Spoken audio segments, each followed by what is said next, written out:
Good morning to all. I am Prof.Manavalam. Now we are going to discuss about DT based class on female pelvis in detail.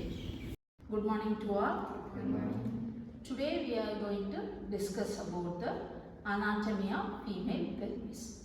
So it's going to be done by you people only. First I am going to give a small introduction about the female pelvis. Actually this is called as a female pelvis, otherwise it is called as a gynecoid pelvis. Actually, during the midwifery practice, we must know the detailed anatomy of female pelvis. Why we have to learn about the anatomy of female pelvis while doing the midwifery practice?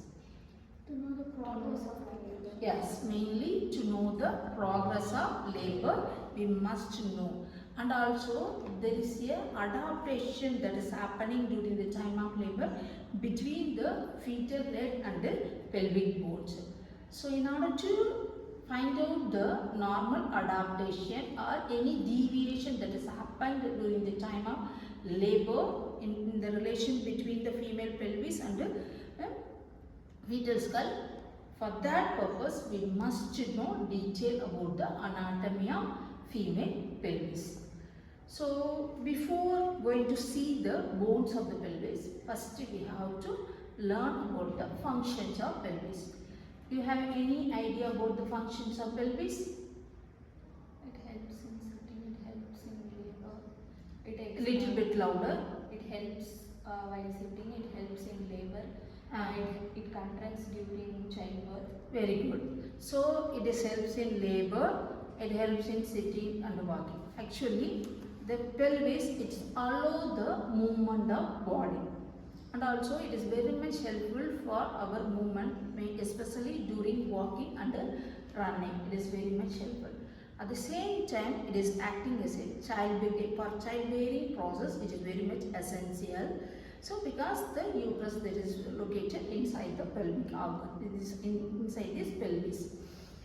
And also while we are sitting, our weight we are putting over the ischial tuberosity. This is the bone, it is bearing our weight. So as well as our body weight, the upper body weight, it will be getting transmitted to the lower extremity by the pelvis. So these are all the certain functions of the female pelvis. So now we will going to see both the bones of pelvis. First, Hemant Kumar from final year going to explain about the bones of pelvis. To see about the female anatomy of pelvis. The female anatomy of pelvis consists of two innominate bone, one sacrum, one coccyx. Now we are going to see about the two innominate bone. The two innominate bone consists of ilium, ischium and pubis bone. Now I am going to say about the ilium. The upper part of the ilium is called as the iliac crest. When we place our hands in the hip, it will place on the iliac crest. The anterior part of the iliac crest is known as a anterior. One small bony projection is called as a anterior superior iliac spine, and below that anterior inferior iliac spine. Same like that. Posterior superior iliac spine and posterior inferior superior iliac spine. Posterior superior iliac spine, posterior inferior iliac spine. Now the space around the iliac is known as the anterior part of the ilium is concave in shape. It is called as a ilia fossa. Now the ischium will explain by Adhika. Hemant explained very well about the ilium. So it is the outer thicker part is called as a ilium. So it is anterior part, it is concave in shape, it is called as a iliac fossa. So the iliac crest, whenever we are keeping our hand over the hip, it is rest on the iliac crest. So what it is called as? What this one is called as? Anterior superior iliac spine. This one is called as? So this is like that in back side also. Posterior superior inferior iliac spine. Now let us Andhra tell about the ischium. Now let us see about ischium. Ischium is the inferior part of the pelvis. It is the hardening part of the pelvis. Above it forms it is acetabulum. It is attached to the head of the femur, and this is the largest Thickest part. And it is Or the largest bony prominence is called as ischial tuberosity. Behind and little above the tuberosity is called the ischial spine. This is the hollow part is called the obturator foramen.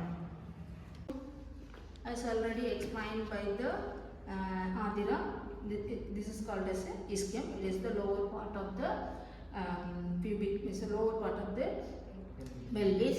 It has the thicker part, it is thicker prominence, it is called as ischial tuberosity. So above the behind that ischial tuberosity, one bony projection is there. This is called as a ischial spine. It has it plays a key role in the midwifery practice.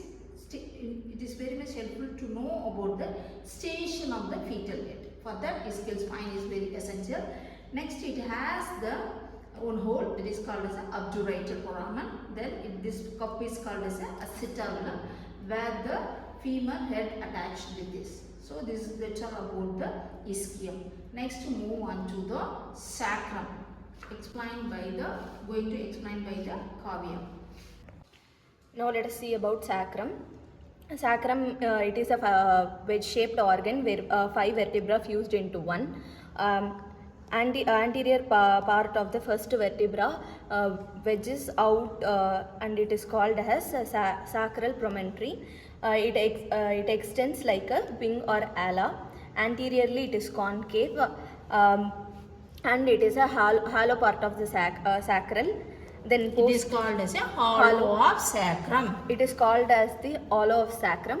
Then posteriorly it is roughened and it is attached to the muscles of pelvic. Then there is 4 pairs of halo or fossa, where the cauda equina extends. 4 pairs of hole are present in that which nerves extend from the cauda equina and supplies to the pelvic organs. Then let us see about coccyx. Coccyx is a vertebra where 4 vertebrae fused into one. It is flexed during. It is deflexed during the time of labor. It is a vestigial tail. Hemant, Kavya, Adira explained about the some innominate bone, ilium, ischium, as well as the sacrum and coccyx. One more innominate bone left, I will explain to you. So this is called as a pubic bone. This is called as a pubic bone. It is forming the anterior part of the pelvis. It has the body and the rami, that is superior rami and the inferior rami. So the superior rami joins together and forming as a symphysis pubis. The inferior rami join together forming as a pubic arch. So it is forming as an anterior part of the pelvic bone. So that's all about the innominate bones. Now I am going to ask you to point out the bones. You have to come forward and point the bones. So any one of you point out where the acetabulum is present. This point is called acetabulum. This point is called as a acetabulum, where the head of the femur get joints here. Next, anyone come and point out the ischial spine. This point is called ischial spine. This point is called as a ischial spine. So it has the clinical significance. Why? Because means the station of fetal head during the time of labor is finding out by checking the ischial spine, whether it is above the ischial spine or below the ischial.